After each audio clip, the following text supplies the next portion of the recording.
श्रमण रत्न प्रणत सागर जी महाराज के 44वें अवतरण दिवस के उपलक्ष्य में गुरु भक्त परिवार हुकुमचंद सेठी, इंदु सेठी, प्रवीण सेठी, मेघा सेठी, माहिर सेठी, सुरेश चंद सेठी, प्रकाश चंद सेठी, अशोक कुमार सेठी, जो साक्षात सुख का कारण है, जो मन को निर्विकल्प बनाने का एक मार्ग है, जो संसार से पार कराने वाला है, ऐसा यह सम्यक समाधान। सम्यक समाधान समीचीन विकल्पों के साथ, क्योंकि जहाँ समीचीनता है वही सम्यक का बोध कराने वाली है, और ऐसा यह समीचीन विकल्पों का सम्यक समाधान। और इस सम्यक समाधान में देश देशांतर से अनेकानेक समीचीन विकल्प हमें यहाँ प्रतिदिन प्राप्त हो रहे हैं, और परम पूज्य मुनि श्री सुप्रभ सागर जी महाराज इनका आगमोक्त विधि से हम सबको सम्यक समाधान प्रदान कर रहे हैं। प्रारंभ करते हैं आज का सम्यक समाधान। और आज का पहला विकल्प परम पूज्य मुनि श्री के निर्वाण दीक्षा स्थली अशोकनगर मध्य प्रदेश से निर्मल जैन मिर्ची सपरिवार परम पूज्य मुनि श्री के चरणों में कोटि कोटि नमोस्तु निवेदित करते हुए अपना समीचीन विकल्प रख रहे हैं कि महाराज जी 6 डाला की 5वीं ढाल में आता है कि आश्रव दुखकार घनेरे, बुद्धिवंत तिन्हें निर्वेरे। इसका क्या अर्थ है? क्योंकि जीव को तो पुण्य का आश्रव ही होता है, तो फिर आश्रव को दुखकार घनेरे क्यों कहा? हमारे समीचीन विकल्प का सम्यक समाधान करने की अनुकंपा करें। नमोस्तु महाराज जी, नमोस्तु। पंडित प्रवर दौलत राम जी अपने उस 6 डाला ग्रंथ की 5वीं ढाल में उन 12 भावनाओं का व्याख्यान करते हुए आश्रव भावना को समझाते हुए इस पद्य को कहते हैं, जो जोगन को चपले की चपलाई ताते हवे आश्रव भाई। और उस आश्रव भावना का व्याख्यान करते हुए ही वह समझा रहे हैं कि ये जो आश्रव है वह दुखकार घनेरे, यानी यह आश्रव ही संसार में हमें बांधने वाला होने के निमित्त से यह आश्रव ही हमारे लिए बहुत बहुत दुखदाई है। क्योंकि समझे, आश्रव भावना हमें प्रतिपल यही बोध कराती है, चाहे आप बार्षाणुपेक्षा ग्रंथ को खोल के देखना, चाहे आप कार्तिकानुप्रेक्षा ग्रंथ को देखना, या अन्यत्र जहां भी आपको 12 भावनाओं का वर्णन मिलेगा, सर्वत्र आपको यही व्याख्या मिलेगी कि यह आश्रव तत्व या आश्रव भावना में जो हम कर्मों का आश्रव कर रहे हैं वह परिपूर्ण रूप से हमारे लिए संसार का कारण है, बंध का कारण है, और संसार बंध का कारण होने के निमित्त से वह परिपूर्ण रूप से हमारे लिए दुख और दुख का ही कारण है, अन्य नहीं है, अन्यथा नहीं है। साथ में यह बात भी हमें समझनी होगी कि ये आश्रव के निमित्त से जो आचार्य भगवंत हमारे लिए 2 भेद बताते हैं, एक पुण्याश्रव और एक पापाश्रव। इस पुण्याश्रव पापाश्रव दोनों के ही विषय में हमें बहुत अच्छा सम्यक निर्णय ये करना होगा निर्मल भाई, कि भले ही पुण्य का आश्रव है, परम सत्य है, कुछ अंशों में वह शुभ क्रियाओं के द्वारा वह पुण्य हमें तात्कालिक कुछ इंद्रिय सुख को या किस भौतिक सुख को प्रदान करने वाला दिखता है, लगता है, पर वास्तविकता यह किंचित भी नहीं है कि वह जो पुण्य का आश्रव करने वाला है वह पुण्य का आश्रव करने वाला भी संसार से पार करने वाला सर्वथा नहीं है।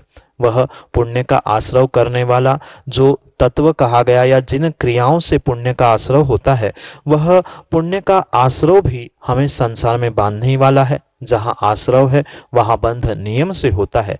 इसलिए जैसे समयसार जी ग्रंथ में आचार्य कुंद स्वामी ने इन बंध आदि तत्वों के विषय में कहा है, जो यह बंध या आश्रव है, चाहे पुण्य रूप हो चाहे पाप रूप हो, जो पुण्य आश्रव है वह भी बेड़ी है और पाप आश्रव है वह भी बेड़ी है। अंतर इतना है, जो पुण्य का आश्रव है वह सोने की बेड़ी है और जो पाप का आश्रव है वह लोहे की बेड़ी है। ये कुंद स्वामी की अपेक्षा से इन दो दृष्टांतों से हमें समझना होगा, तभी आपको यह विषय समझ में आएगा कि पुण्य का आश्रव भी हमारे लिए दुखदायक कैसे और क्यों होता है।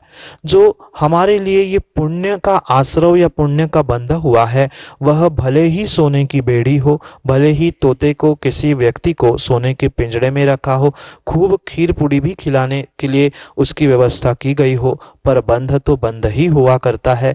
पिंजड़ा तो सोने का हो, लोहे का हो, पिंजड़ा ही होता है। ऐसे ही चाहे पुण्य का आश्रव बंध हो, चाहे पाप का आश्रव बंध हो, यह पुण्य पाप का आश्रव बंध संसार में बांधने वाला, बंध करने वाला और रुलाने वाला ही होने के कारण से आचार्य भगवंत हो, चाहे कोई 12 भावना लिखने वाले कवि हो, या कोई पंडित पवर दौलत राम जी जैसे हो, जहां भी 12 भावनाओं का या आश्रव तत्व का, आश्रव भावना का व्याख्यान आएगा, आपको यही कथन मिलेगा कि प्रतिपल जो हम आश्रव कर रहे हैं, चाहे शुभ रूप हो, चाहे अशुभ रूप हो, चाहे पुण्य रूप हो, चाहे पाप रूप हो, वह दोनों भी संसार का ही नियम से कारण होने से वह हमारे लिए दुखदायक ही है। अन्य किसी भी प्रकार से हम उसे सुखदायक नहीं कह सकते।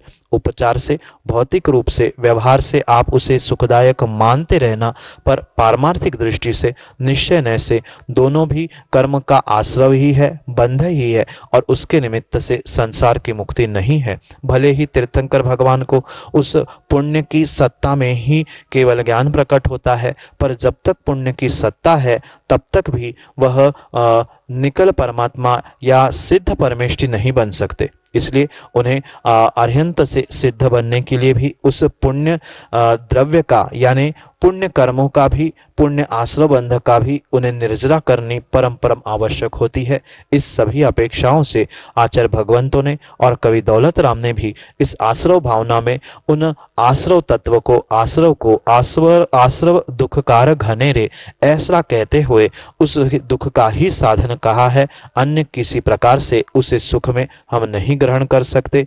इसलिए यह जो बुधजंत तिन्हें निर्वेरे, इसलिए बुधजंत यानी जो बुद्धि है, ज्ञानी है, उन ज्ञानी लोगों को उस आश्रव से बचना चाहिए, क्योंकि आश्रव ही बंध का और बंध ही संसार का कारण है। संसार से छूटने के लिए जो संवर निर्जरा कहा गई है, उस संवर निर्जरा को प्राप्त किए बिना जीव कभी भी अपने उस मोक्ष मार्ग पर या मोक्ष तक नहीं पहुंच सकता। उस मोक्ष तक पहुंचने के लिए उस दुखकार आश्रव से बचना ये बुधजंत यानी ज्ञानी पुरुषों का ही काम है, जिसने पहचान लिया है पुण्य भी आश्रव है, पाप भी आश्रव है, दोनों संसार के कारण है। वो ही उस दुख में आश्रव से बचने के लिए उपाय खोजते हुए संवर निर्जरा को प्राप्त करता है, वो ही मोक्ष तत्व को प्राप्त करता है। साथ में निर्मल जी ये बात हमें समझनी होगी, जो 7 तत्वों की व्याख्या है, उन 7 तत्वों में उपादेय तत्व मात्र जीव को और मोक्ष को कहा है, और उसमें भी परम उपादेय जीव ही है। आश्रव किंचित भी उपादेय तत्व में आता ही नहीं है। अगला विकल्प अमरावती महाराष्ट्र से दीपा हर्षद वैद्य परम पूज्य मुनिश्री के चरणों में बारंबार नमोस्तु निवेदित करते हुए कह रहे हैं कि महाराज जी, माला फेरना एवं स्तोत्र आदि पढ़ना, यह सब कार्य टीवी के सामने बैठकर कर सकते हैं क्या? क्योंकि वैसे ही तो मन चंचल है, और अगर कोई प्रवचन सुनते सुनते माला फेरेंगे तो मन उन प्रवचनों को सुनकर आलतू फालतू बातों में तो नहीं जाएगा। क्या ऐसा करना उचित है? हमारे समीचीन विकल्प का सम्यक समाधान करने की अनुकंपा करें। नमोस्तु महाराज जी, नमोस्तु। आचार्य भगवंत नेमिचंद सिद्धांत देव द्रव्य संग्रह ग्रंथ की गाथा में बहुत अच्छा सूत्र देते हुए कहते हैं, छदमत्थानम न दुन्नी उहोगा, यानी जो संसारी छदमस्त जीव हुआ करते हैं उनका एक समय में मात्र एक ही उपयोग होता है।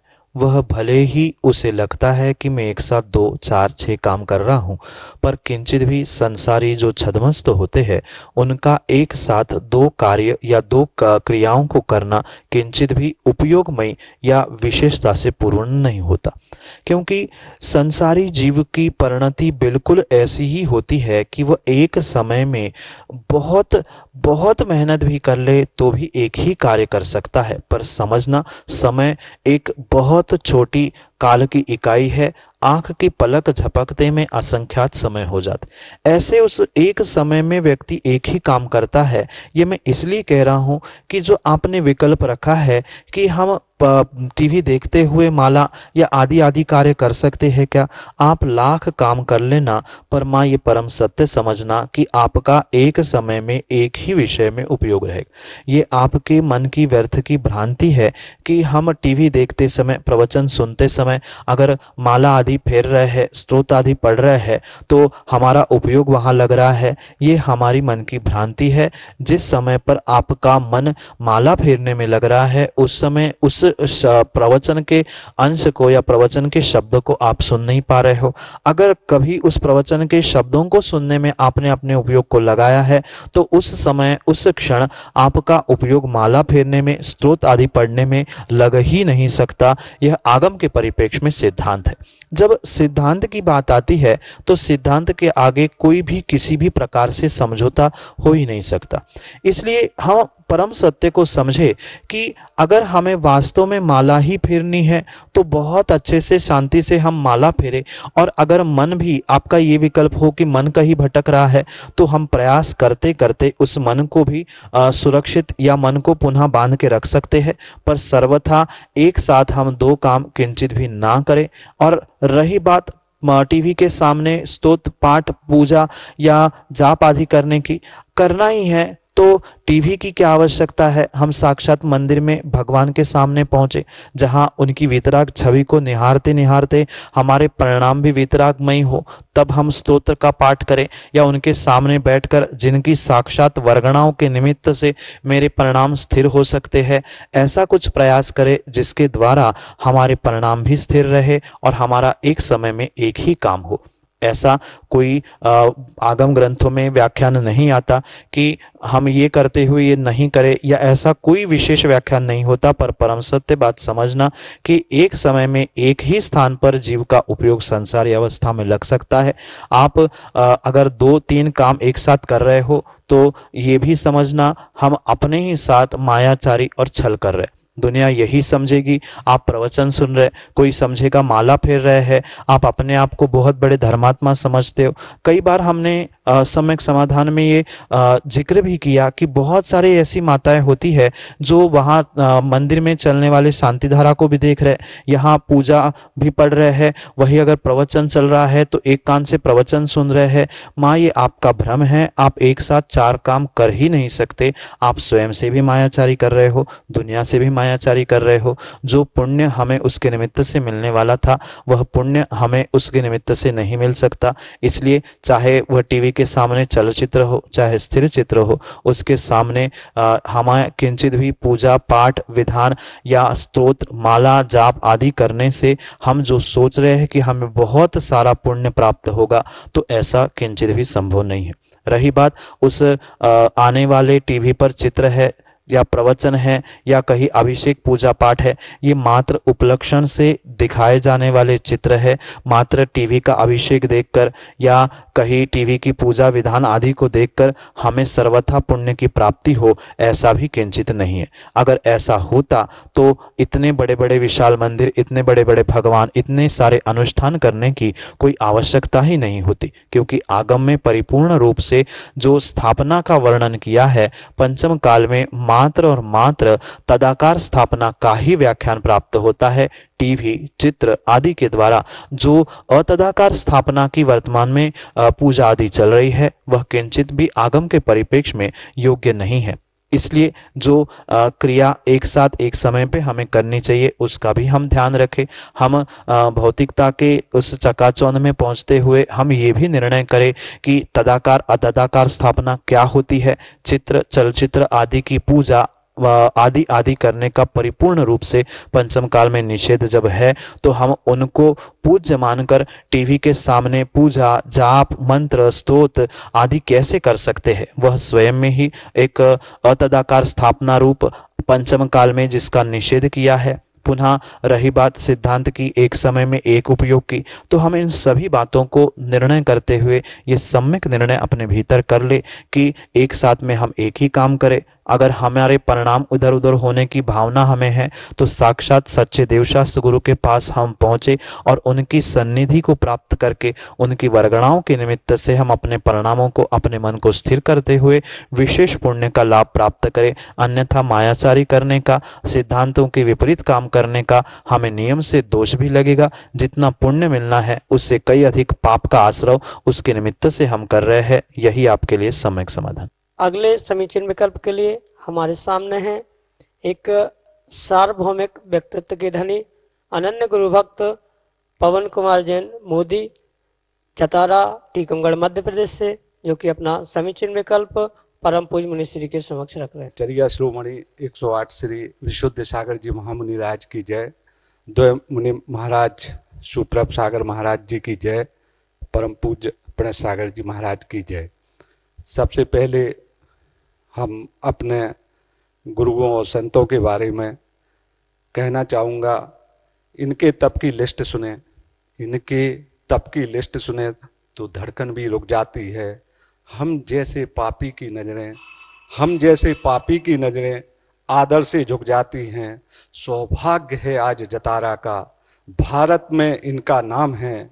हंस रत्न श्री विशुद्ध सागर जिन शासन की शान है। हंस रत्न श्री विशुद्ध सागर जिन शासन की शान है। ये साधु है कि जादू है, ये साधु है कि जादू है। खुद पर कितना काबू है, कितनी भी सर्दी गर्मी ठंडी हो, इनके परिश्रमों को सहते हुए विहार करना वास्तव में ये बहुत बड़ा उपकार है। ये साधु है कि जादू है, खुद पर कितना काबू है, ये तो ब्रह्म विभूति है। अरे इनकी खुद पहचान है। अहो अहो इन योगियों का तो परम पूज्य सुप्रभ सागर, परम पूज्य प्रणत सागर नाम है। अहो अहो इन योगियों का तो परम पूज्य सुप्रभ सागर, प्रणत सागर नाम है। परम पूज्य सुप्रभ सागर जी महाराज, परम पूज्य प्रणत सागर जी महाराज के चरणों में नगर जतारा की ओर से सत सत नमन करते हुए हमारा प्रश्न ये है कि महाराज जी, जतारा में इस समय कोरोना महामारी का महाप्रकोप चल रहा है और मैं ये जिस समय से आपका सानिध्य 15 तारीख से जतारा को प्राप्त हुआ है, देखने में आया है कि जतारा के पास टीकमगढ़ भी है और भी क्षेत्र लगे हुए हैं, झांसी है और भी क्षेत्र लगे हुए हैं, जहां आज तक जो हमने गणना की है करीब 7-8 व्यक्तियों की मृत्यु निधन हो रहा है।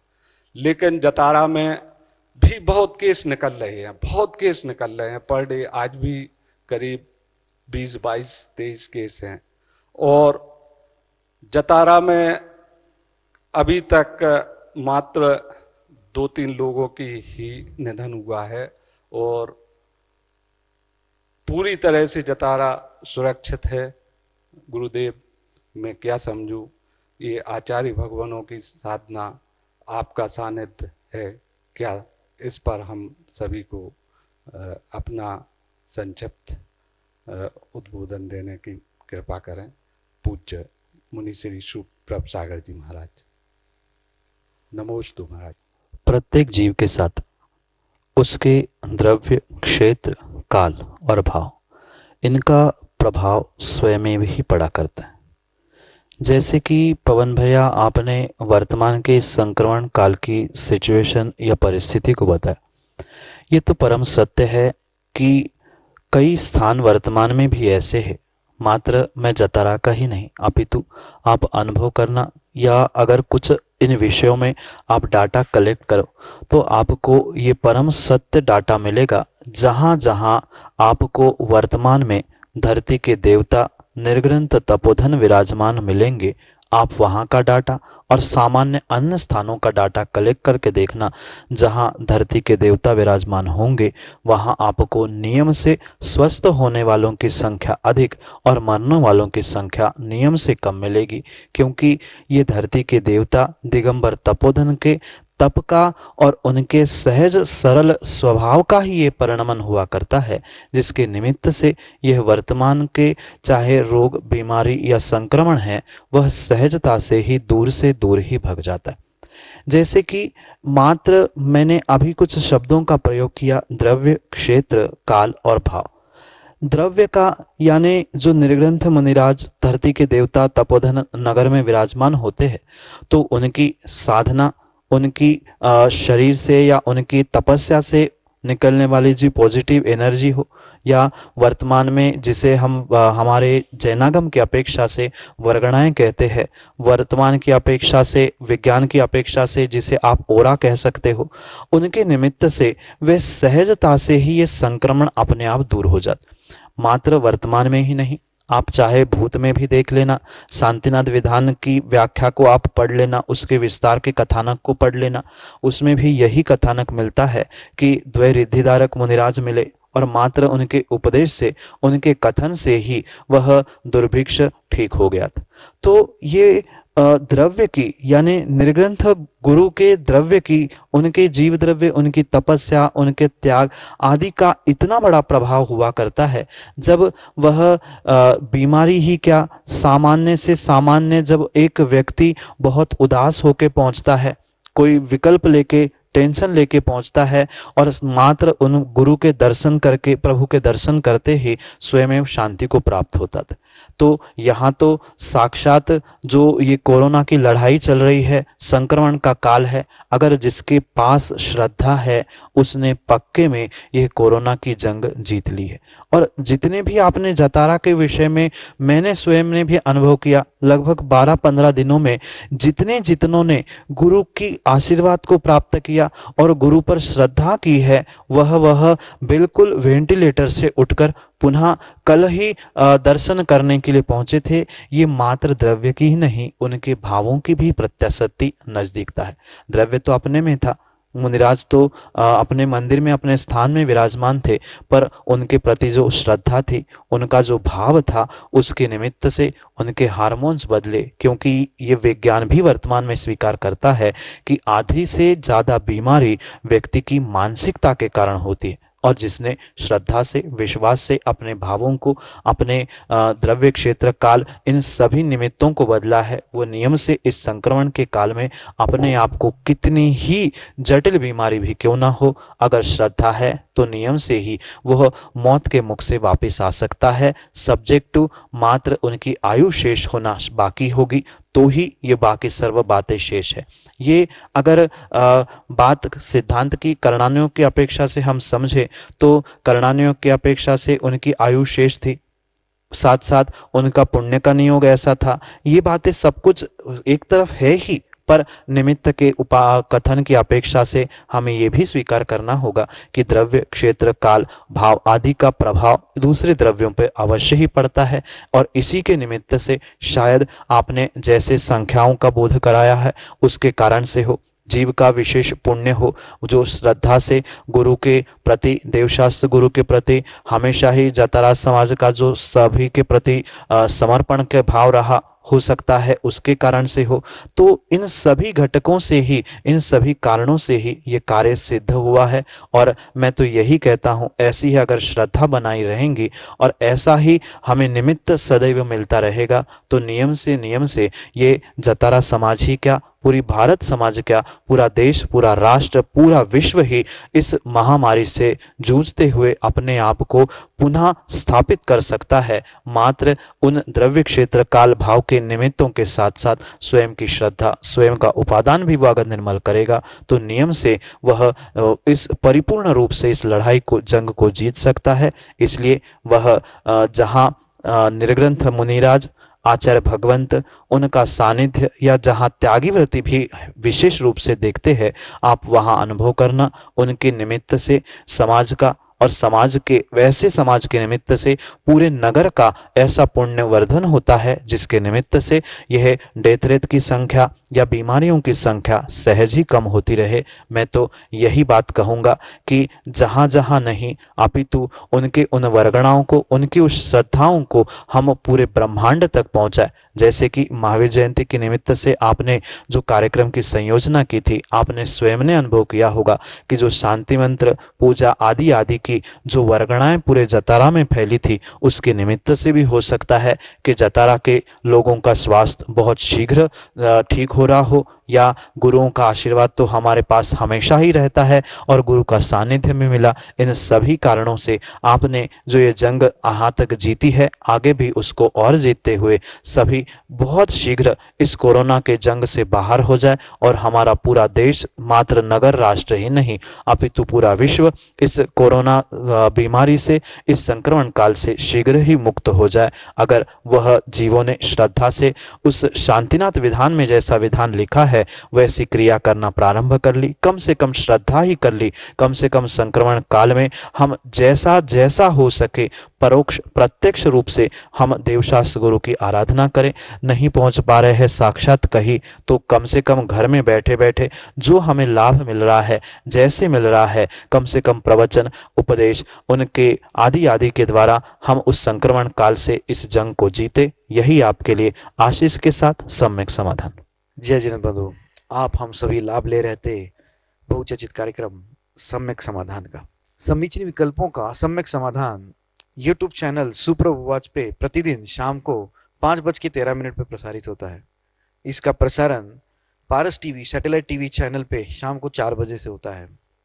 फेसबुक के माध्यम से भी इस कार्यक्रम का प्रसारण होता है। सुप्रभ वाच या श्रवण सुप्रभ सागर जी महाराज के नाम से पेज है फेसबुक पे, उस पेज के द्वारा इसका प्रसारण होता है। अगर आप इस कार्यक्रम से जुड़ना चाहते हो, अगर आपके मन में उठने वाले विकल्पों को शमन करना चाहते हो, तो नीचे पट्टी पे स्क्रॉल पे जो नंबर चल रहे हैं उसके माध्यम से अपना समीचीन विकल्प हम तक भेज सकते हो। जो नंबर व्हाट्सएप के नंबर है, आप ऑडियो मैसेज भी भेज सकते हो। जो नंबर है 8707548811, 8707548811। आप हमें जीमेल भी कर सकते हैं। जीमेल के माध्यम से भी आप अपना समीचीन विकल्प भेज सकते हैं samyak.samadhan@gmail.com। मैं मुनिषी के चरणों में बारंबार नमोस्तु करता हूं एवं आज के कार्यक्रम को यही विराम देता हूं। नमोस्तु नमोस्तु नमोस्तु। जय जिनेन्द्र।